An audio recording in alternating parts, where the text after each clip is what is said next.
Sally, ഒപ്പം തന്നെ വളരെ പ്രധാനപ്പെട്ട മറ്റൊരു കേസ് കൂടി ഇന്ന് ഹൈക്കോടതിയിൽ വന്നിരുന്നല്ലോ. മാധ്യമപ്രവർത്തകൻ കെ എം ബഷീറിനെ വാഹനം ഇടിപ്പിച്ച് കൊലപ്പെടുത്തിയ കേസ് അല്ലേ? ആ കേസിൽ കോടതിയുടെ ഇടപെടൽ ഇന്ന് എങ്ങനെയാണ് വന്നിരിക്കുന്നത്?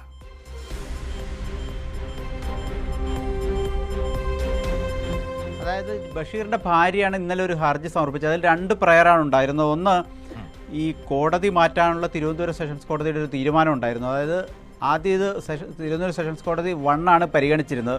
അത് മറ്റൊരു കോടതിയിലേക്ക് മാറ്റാൻ സെഷൻസ് കോടതി തീരുമാനിച്ചിരുന്നു. അതിനെതിരെ ഒരു ഹർജിയാണ് ഒന്ന്. അതിനൊപ്പം തന്നെ മറ്റൊരു പ്രയറുണ്ടായിരുന്നു. ഈ കേസിലെ പ്രോസിക്യൂഷൻ കാര്യക്ഷമമല്ല, അതുകൊണ്ട് സ്പെഷ്യൽ പ്രോസിക്യൂട്ടറെ നിയമിക്കണം. ഈ 2 ആവശ്യങ്ങളും ഒരുമിച്ചാണ് ഇന്ന് കോടതി പരിഗണിച്ചത്.